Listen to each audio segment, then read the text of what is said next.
하나님의 절묘한 장치라는 제목으로 하나님 말씀 증거하도록 하겠습니다. 55편과 56편인데 둘 다 고난 상황입니다. 계속해서 이제 고난 상황이 진행되는데 고난 중에 고독 문제를 어떻게 풀 것인가, 고난 중에 위험 문제를 어떻게 풀 것인가 두 가지를 살피겠습니다.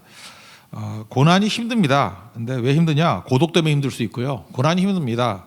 또 위험 때문에 힘들 수 있다라는 거예요. 전자는 눌림이 있을 것이고 또 후자는 다급합니다. 하나님의 도우심으로 말미암아 어떤 상황이라 할지라도 우리가 극복하고 또 승리하는 하나님 종되기를 축원합니다.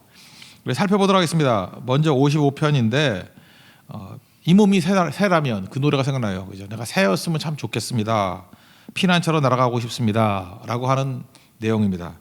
여러분, 날개 달린 존재가 되고 싶을 때가 있었습니까? 언제죠? 답답할 때 그러죠. 현실에서 벗어나고 싶을 때. 현실이 너무너무 답답하니까 날개가 있었으면 좋겠다. 뭐 감옥 같은 데 있을 때 생각해 보세요. 이거 뭐 날개 있으면 헐헐 담 넘어서 날아가고 싶다. 이렇게 갇혀 있거나 답답하거나 뭐 이럴 때. 그러니까 괴롭히는 원수가 있습니다. 너무너무 힘들기 때문에 답답하다라는 것입니다. 그래서 이것은 날개에는 현실을 벗어나고 싶다 이렇게 말하는 거와 똑같다는 것입니다. 전반적으로 이 55편 보면 세 파트인데 세 파트예요. 사실은 1절부터 5절까지 답답함, 6절 8절은 포함된 건데 새처럼 피난처로 날아가고 싶다, 답답해서 새가 되고 싶다, 그 얘기고요. 가운데 토막이 제일 중요한 건데 9절부터 21절 제일 중요한 얘기죠. 현실의 어려움을 하나님 앞에 하소연하는 겁니다. 근데 내용이 하소연이지 본질은 저주예요. 막 저주하거든요. 이게 찝찝하죠. 우리 원수를 사랑하라 그랬는데 막 이게 저주시가 막 나오고 할 때 이거 너무한 거 아니야, 이런 느낌이 들거든요. 이게 핵심이에요. 오늘 왜 하나님께서 이렇게 저주하는 걸 갖다가 이렇게 놔두시나, 다윗이 저주하는 걸 놔두시나, 이게 하나님의 절묘한 장치라는 거예요. 이걸 통해서 중간 단계입니다. 그 다음 단계로 가게 만드신다는 거예요. 마지막에 회복돼서 하나님 찬송하는 얘기가 나와요. 그러니까 뭐 앞부분 얘기 뭐 다 하는 얘기고 마지막 얘기 뭐 찬송하는 거 맨날 하는 얘기 아닙니까? 중요한 것은 하나님의 절묘한 장치. 이 저주를 통해서 하나님께서 원하시는 게 뭔가 55편에서 그 내용을 오늘 핵심으로 잡았으면 좋겠습니다. 먼저 이제 앞부분 한번 봅시다. 1절부터 5절까지가 답답하다 그런 거죠. 하나님이 날 도와주시는 분인데 마주보고 있는 관계였거든요. 하나님에게 대면해서. 근데 갑자기 등을 돌리시는 것 같아요. 여러분 그런 느낌 있지 않습니까? 친하게 지냈어요.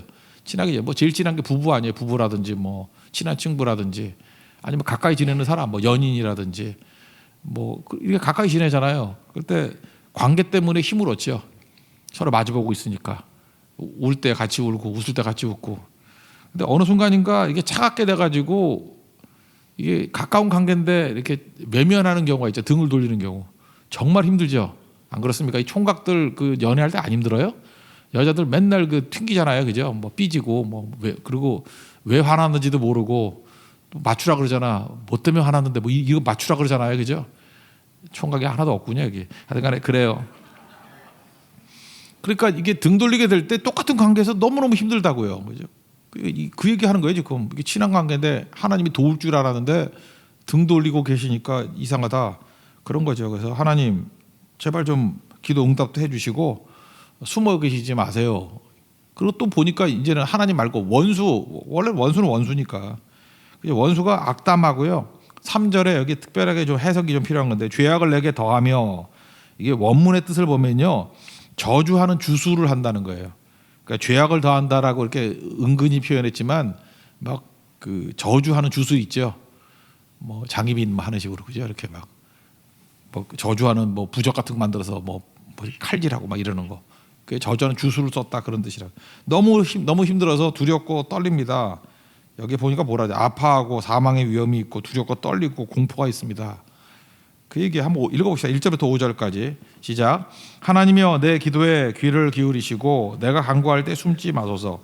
내게 굽히사 응답하소서. 내가 근심으로 편하지 못하여 탄식하오니 이는 원수의 소리와 악인의 압제 때문이라. 그들이 죄악을 내게 더하며 노하여 나를 핍박하나이다. 내 마음이 내 속에서 심히 아파하며 사망의 위험이 내게 이르렀도다. 두려움과 떨림이 내게 이르고 공포가 나를 덮었도다. 그래서 연결되는 거예요. 너무너무 힘들어서 6절부터 8절까지 비둘기같이 날개가 있었다면 좋겠다. 이 몸이 새라면 좋겠다. 헐헐 날아가지고 하나님 피난처로 가고 싶습니다. 이런 얘기예요. 날개 하면 생각나는 게 이상의 날개. 그 짧은 소설이 있죠. 이상의 날개. 그 고독하고 답답할 때 이상의 날개 내용이 뭐죠? 그 일제 시대 때 그 압박받는 우리 조선 민중의 아픔 뭐 이런 거 아니겠어요? 식민지 백성의 아픔. 그래서 나가 나오죠. 나라는 1인칭 사람이 나오는데 직업 없는 지식인이에요. 옛날에 직장이 없으니까 직업 없는 또 배우긴 배웠어. 근데 무능해요. 그래서 먹고 살 일이 막연해. 먹고 사는 건 아내가 먹고 살아요. 아내가. 근데 아내가 먹여 살리는데 뭐 내용은 뭐 알죠. 매춘하는 거 그죠. 몸 팔아서. 근데 방이 2개인데 아내가 그 일하는 방하고 거기 거쳐 지나가야 자기 골방이 나와. 그래서 무표정하게 그냥 딴 남자하고 있는 아내를 보고 이렇게 안쪽 방으로 들어가고 뭐 그런 것들이 있죠. 그러니까 아내도 불편하죠. 영업에 도움이 안 되니까. 그래서 약을 주죠. 이거 먹고 좀 열 좀 내리라고. 아스피린 주는데 거기 아스피린. 그때도 아스피린이 있었어요. 아스피린. 근데 알고 봤더니 아달린이라는 당시의 수면제 같은 거예요. 그래서 이걸 자기가 알고 난 다음에 충격받고 뭐 한 6알인가 모아가지고 한꺼번에 먹죠. 죽으려고. 근데 죽진 않고 깊은 잠을 자죠. 그랬더니 뭐 또 나가라 그러지 않아요? 그래서 미스코시 백화점이라고. 제가 그래서 대만 갈 때마다 타이베이 가면 미츠코시 백화점이 있거든요. 미츠코시. 거기는 미스코시라고 돼 있는데 미츠코시라고 발음하는 것 같아. 거기 옥상에 가가지고 사실 난 죽는 줄 알았는데 죽는 건 아니고 거기서 날개가 돋기를 기도하죠. 그래서 날개 그 소설 마지막에 이렇게 돼 있어요. 날개야 다시 돋아라. 날자. 한 번만 더 날자꾸나. 한 번만 더 날아보자꾸나. 그리고 끝이에요. 해석이 좀 필요한데 해석이 뭐죠? 나는 누구예요? 나는 조선. 그 다음에 아내는 누구예요? 조선인인데 친일파. 손님은 뭐예요? 일제죠. 그러니까 뭐 먹고 살라니까 할 수가 없는 거예요, 그죠? 아내는 남편이 있음에도 불구하고 조국이 있음에도 불구하고 문제 의식 없이 손님 일제 놀아나는 거예요. 그러면 그거 미워야 되는데 아내가 미워야 되는데 그 아내가 벌어다 주는 돈 갖고 나는 또 먹고 살아.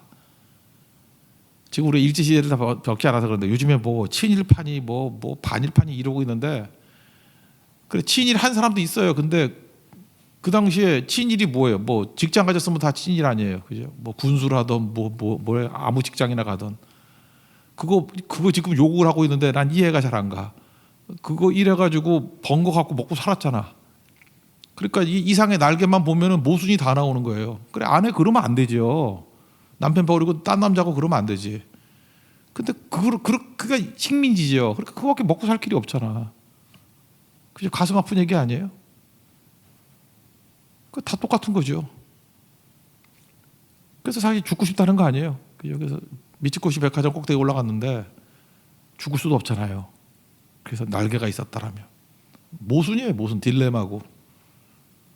저는 그 조국을 잃었을 때의 딜레마 또 우리 인생 살다가 보면 뭐 그런 딜레마가 한두 개겠어요. 그죠? 당연함과 현실 이게 안 맞잖아요. 그리고 죽을 수도 없고 포기할 수도 없고 지금 시편 기자가 지금 그 얘기하는 거예요. 다윗이. 근데 그 상황이라는 거예요. 그러니까 뭐라 그러죠? 날개가 있었으면 좋겠다. 이 몸이 새라면. 옛날에 맨날 그거 불렀잖아요. 이 몸이 새라면. 비둘기같이 내가 날개가 있었다라면 훨훨 날아가고 싶다. 읽어봅시다. 슬프지만 6절부터 8절까지 시작. 나는 말하기를 만일 내게 비둘기같이 날개가 있다면 날아가서 편히 쉬리로다. 내가 멀리 날아가서 광야에 머무리로다. 내가 나의 피난처로 속히 가서 폭풍과 광풍을 피하리라 하였도다. 그리고 이제 9절부터 이제 21절까지가 현실과 직면하는 게 이제 핵심인데 현실과 직면하면서 너무 현실이 어려우니까 뭘 하느냐면 원수를 향해서 저주를 해요. 하소연이 아니라 저주를 한다고. 근데 이게 하나님의 중간 장치라고요. 현실은 어떠냐? 강포와 분쟁이 있고 폭력과 갈등이 있다는 거예요. 그래서 약한 자 살 수가 없는 환경이에요. 이거는 사실 배경이 나오는데 여기 성내라고 나오잖아요. 성내, 이 시티거든요. 창세기를 보면 최초로 도시를 만든 사람이 누구예요? 가인이죠. 가인이 아들 에녹 낳고 난 다음에 뭐 성 만든 자 도시 에녹성이라고. 에녹성이 커지고 난 다음에 뭐가 나오죠? 11장 같은 데 보면은 바벨탑이 나와요. 그죠? 그래서 도시의 극치가 바벨탑이라고. 그러니까 세상에 이 문명이라는 것은 가인적인 요소가 있는데 그것이 우리 믿는 사람들 하여금 못 살게 만드는 거예요. 왜 그렇습니까? 이 도시의 원리 자체가 경쟁과 효율이니까. 그러니까 경쟁 그러면 센 놈만 사는 거잖아요. 효율 그러면 효율을 따진다 그러면 약하고 병들고 한 사람 다 죽어야죠. 그 효율적이지 않잖아요. 실제로 그래요. 우리 가족끼리는 안 그런지 모르지만 전체를 놓고 보면 항상 경쟁이고 전체를 놓고 보면 항상 효율이잖아요. 그러니까 여기서 어떻게 살 수 있겠습니까? 악인들은 이 잣대를 가지고 죽이려고 그럽니다. 그래서 9절부터 뭐라고 나오냐면 하나님 저들을 멸해 주십시오. 그다음에 또 심하죠. 혀를 잘라달라 막 이래. 혀를 잘라달라. 이거는 바벨탑하고 연관이 있어요. 멸해달라 그 얘기는 뭐냐면 불의한 자들이 연대하잖아요. 모여가지고 연대한 것들을 깨지게 해주십시오. 깨지는 방법이 뭐냐면 혀를 잘라달라는 게 뭐냐면 언어가 혼잡하게 해달라. 말이 안 통하게 해달라. 악인들의 연대가 다 깨지게 해주십시오. 그거를 배경에 두면 이해가 되겠죠. 그게 9절이에요. 9절부터 11절까지 내고 읽겠습니다. 시작. 내가 성내에서 광포와 분쟁을 보았사오니 주여 그들을 멸하소서. 그들의 혀를 잘라버리소서. 그들이 주야로 성벽 위에 두루 다니니 성중에는 죄악과 재난이 있으며 악독이 그 중에 있고 압박과 속임수가 그 거리를 떠나지 아니하도다. 현실이 너무너무 힘듭니다.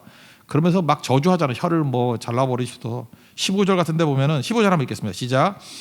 사망이 갑자기 그들에게 임하여 산채로 수월에 내려갈지어다. 이는 악독이 그들에 거쳐 있고 그들 가운데 있음이로다. 이렇게 막 원수를 향해서 막 저주하고 하소연하고 하는 얘기를 기록하고 있다고요. 이건 중간 단계예요. 이게 성도들이 해야 되는 얘기가 아니라 여기 핵심은 이거예요. 원수를 직접 만나가지고 저주하지 말라는 거예요. 여러 개 살다 보면 원수들이 있죠. 뭐 이렇게 말도 안 되는 녀석들 있잖아요. 그 사람과 멱살 잡고 싸우지 말라는 거예요. 원수를 만나서 직접 저주하지 말고 그 저주를 하나님 앞에 쏟으라는 거예요. 하나님 앞에 다 쏟아부으라는 거예요. 다 쏟아부으라. 그러면 주님께서 맞장구 쳐주신다는 거예요. 그래, 네 말이 맞아. 죽여버려야지. 막 이러면. 우리 실제로 그렇잖아요. 뭐 어떤 어려움이 있을 때 얘기할 때 정답을 원하는 게 아니라 내 마음에 좀 공감해달라 그 얘기 아니에요. 누구 막 욕하고 할 때 사실은 네가 틀렸지 뭐 이러면 진짜 열받잖아요. 그죠? 누가 모르나 그거. 내 편 대달라는 그 얘기죠. 정서를 좀 맞춰달라는 거죠. 하나님이 그렇게 해주시는 분이에요. 막 외치니까 그래 네가 오라. 나 네 편이야. 그럼 계속 네 편이야 그러면 우리도 민망하죠. 하나님 이 모습이 합당한 모습이 아닌데 잠깐만 내 편 들어주시네. 그래서 나중에 정신 돌아온다 그런 얘기예요. 그래서 하나님이 중간 단계가 있어요. 하나님이 절묘한 장치가 다 있다고요. 이건 이게 저주시에도 나오지만 또 어디에 나오느냐. 한 가지 예를 더 든다 그러면 출애굽기 23장에 보면요. 4절 5절에 그 원수의 길 잃은 소나 나귀를 보거든 찾아주래요. 이렇게 돌려주래요. 주인에게. 그리고 미워하는 자의 나귀가 짐을 싣고 가다가 이렇게 꽈당하고 넘어졌어요. 엎드려지거든 놔두지 말고 도와주래요. 이게 참 절묘한 장치 아니에요? 주님의 마지막 명령은 뭐냐 하면 원수를 사랑하라예요. 근데 원수 사랑이 되나? 처음부터 원수를 사랑해 그러면 원수 사랑이 안 되잖아요. 그래서 중간 장치로 절묘한 장치를 놓다니까요. 원수를 사랑하라가 뒤에 나오는데 그거 전에 야 원수를 좀 도와줘 이렇게 말씀하셨다고요. 원수를 좀 도와줘. 원수 도와주는 건 할만하죠. 나가 있고 원수가 있어. 근데 원수를 직접 맞닥뜨리면은 정말 재수 없잖아요. 그죠? 근데 하나님께서 중간 장치를 뭐예요? 원수의 소나 나귀. 이게 중간이잖아요. 소와 나귀에 대해서 뭐 열받지는 않죠. 원수 거라는 것만 알고 있는 것이. 그래서 원수의 소와 나귀가 길을 잃었어. 그러면은 원수 그냥 눈 딱 감고 주인 돌려준다는 생각을 가지고 돌려주라는 거예요. 이렇게. 그죠? 그게 중간 단계예요. 또 그 원수의 그 짐승들이 이렇게 넘어져 있으면은 세워주는 거, 이렇게 도와주는 거, 그걸 할 수 있지 않느냐. 근데 이런 찾아주고 도와주는 과정을 겪다 보면 어떤 일이 벌어지죠? 마음의 앙금이 녹죠. 그런 경우 해오셨어요? 앙금이 녹아요. 녹다 보면 그 다음에는 조금씩 변화가 되기 때문에 나중에 기도도 나오고 마지막에는 사랑까지도 갈 수 있다라는 것입니다. 실제로 이걸 통해서 제일 많이 유익을 얻는 게 누구죠? 나 자신이죠. 여러분 제일 무서운 게 뭐냐? 피해자 의식이거든요. 피해자 의식으로 살아간다는 거는 자기가 손해예요. 피해자 의식 갖고 살아가는 사람 중에서 제대로 살아갈 사람이 몇 명이나 있어요. 그게 제대로 인격이 될 사람이 누가 있냐? 내가 피해자인데. 용서하면요 피해자 의식에서 벗어난다고요. 하나님 백성들 여기 지금 크리스찬들이잖아요. 크리스찬들은 피해자 의식 갖고 살아가는 거 아니에요. 세상과 마귀는 항상 피해자 의식을 강조해. 너 피해자지 피해자지 막 선동하고 피해자. 그래 선동이 편하거든. 자기 이익을 얻기가 편하거든. 그래서 전부 다 망치더라도 다 피해자 같이 만들어버려요. 세상은 다 피해자 만들어버려요. 뭐 세상의 운동을 보세요. 우리 다 피해자라 그러지. 그 뒤에 배후에 있는 사람들이 자기 이익을 얻기 위해서 그런 거예요. 피해자 만들어야지 끌려올 거 아니에요. 성경 그렇게 얘기하잖아요. 피해자 되면은 너 아무것도 쓰임받지 못해. 요셉의 피해자 의식이 있었습니까? 다윗이 피해자 의식이 있었습니까? 그런 거 없잖아요.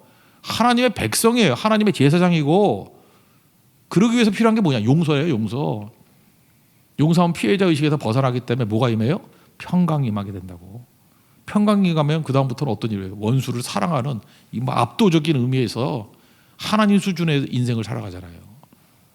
그럼 왕 되는 거죠. 그거를 말씀하고 있다라는 것입니다. 어제 제가 박성수 회장 얘기를 했잖아요. 기도할 때 100% 문제가 해결되는 게 아니라니까요. 기적같이 해결되는 것만 있는 게 아니라고요. 근데 왜 기도해야 되죠? 기도하면은 말씀대로 살 힘이 생기고 주의 방법대로 살아갈 용기가 생긴다고요. 환경이 안 변해도 누가 변한 거예요? 내가 변한 거잖아요. 내가 강력해진 거 아니에요. 그러니까 이기죠. 나는 쪼다로 남겨두고 약한 자로 놔두고 맨날 빌빌대는 녀석으로 남겨두고 바보 천치로 남겨두고 하나님이 직접 개입하셔가지고 환경을 좋게 만들어주면 우리 뭐죠 맨날? 애같이 사는 거죠. 애같이 철없는 놈같이. 주님은 그걸 원하는 게 아니라는 거예요. 내가 변화돼서 하나님의 자녀다운 인생, 강력한 인생, 정말 강하고 담대한 인생이 되기를 원하신다. 그 중간 장치가 뭐예요? 야, 직접 가가지고 저주하지 마. 그거 세상이 하는 방법 아니에요. 그 저주 다 갖고 내게 와서 쏟아부어. 중간 단계예요. 절면 장치예요. 그러면 그 단계를 거치면 나중에는 평안이 임하게 되고 강력한 종이 되는 거예요. 원수 사랑 한꺼번에 안 돼요. 원수를 사랑하라 전에 뭐가 나와요? 원수를 도와줘라. 이거 할 수 있어요. 원수를 도와주라 전에 뭐예요? 원수의 짐승들을 도와줘라. 할 수 있죠. 그래서 하나님 말씀은 한 단계 한 단계씩 가는 거예요. 그죠? 지금 내게 주어진 일들을 순종하면 그 다음이 보이고 그 다음이 보이고.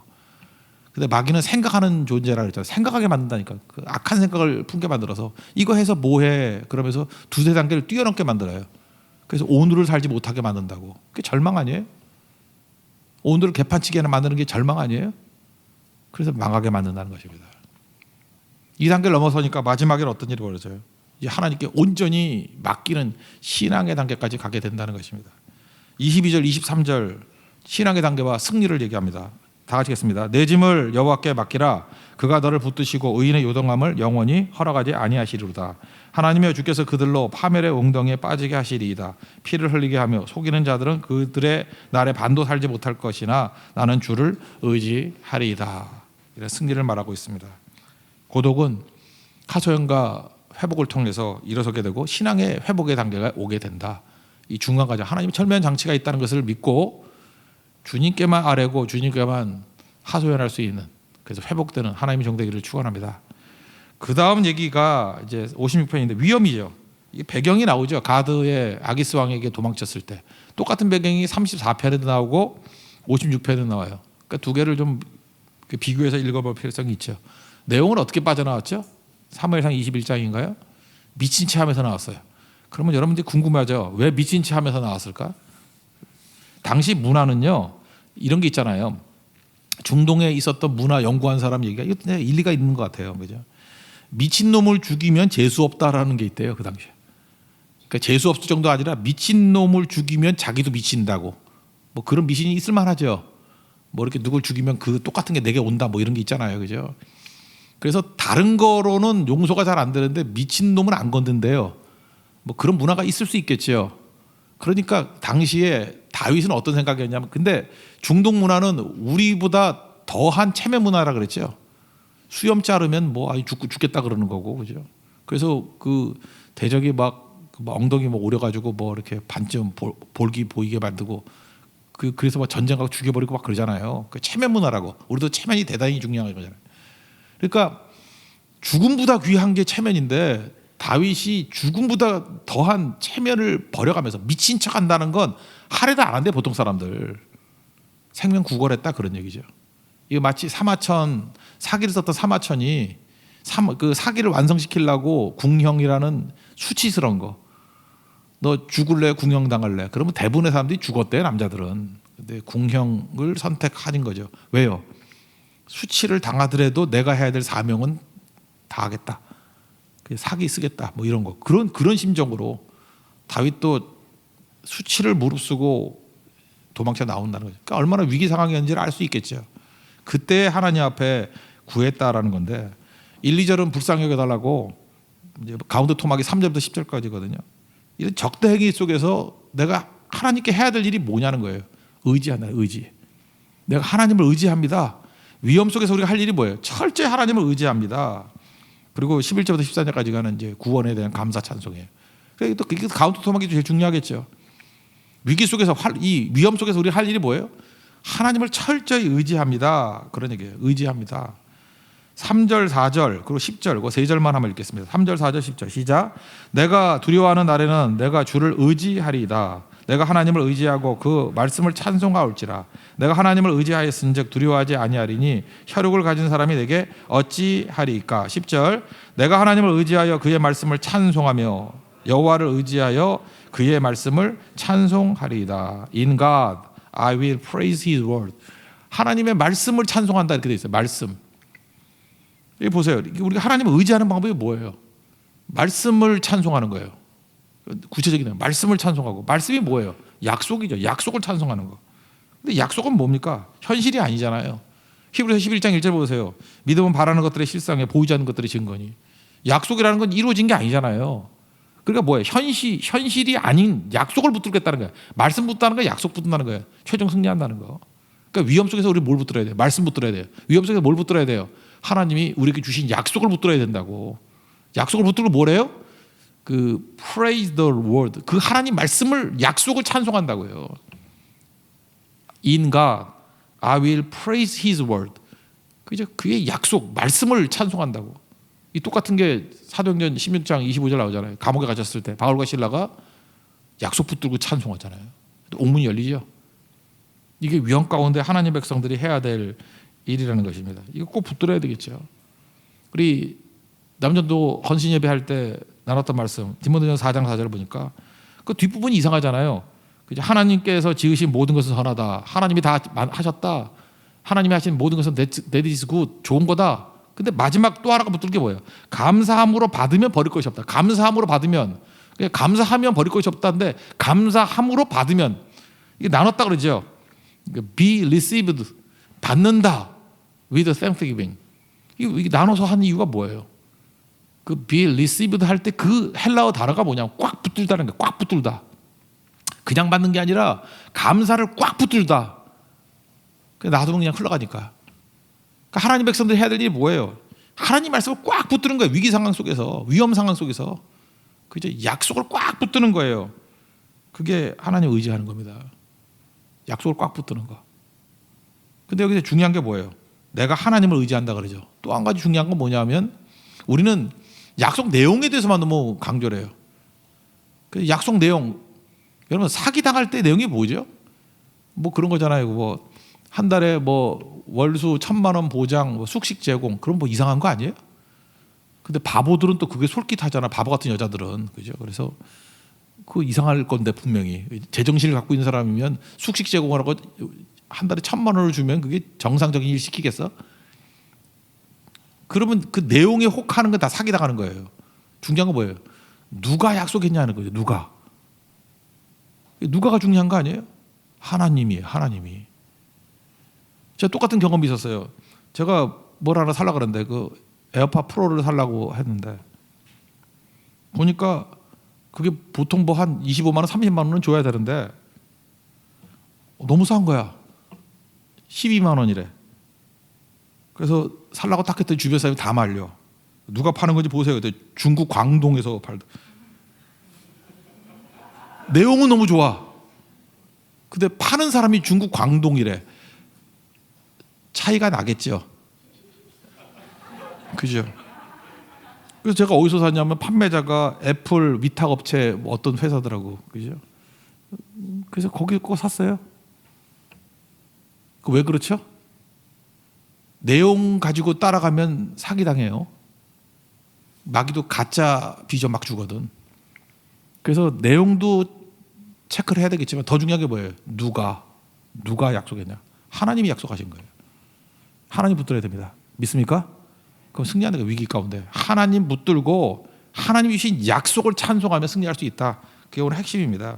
그럼 마지막에 뭐 승리하게 돼서 구원에 대한 감사할 것이다. 구원 감사 한번 마지막에 읽어볼까요? 11절 13절까지 시작. 내가 하나님을 의지하였은즉 두려워하지 아니하리니 사람이 내게 어찌하리이까. 하나님이여 내가 주께 서원함이 있사온즉 내가 감사제를 주께 드리리니 주께서 내 생명을 사망에서 건지셨습니다. 주께서 나로 하나님 앞 생명의 빛에 다니게 하시려고 실족하지 아니하게 하지 아니하셨나이까. 아멘. 말씀 붙들고 우리가 하나님을 철저히 의지할 때 우리 위험에서 벗어날 수 있습니다. 그리고 하나님 주신 약속은 지금 당장 건 아니잖아요. 그렇지만 약속을 붙드는 거예요.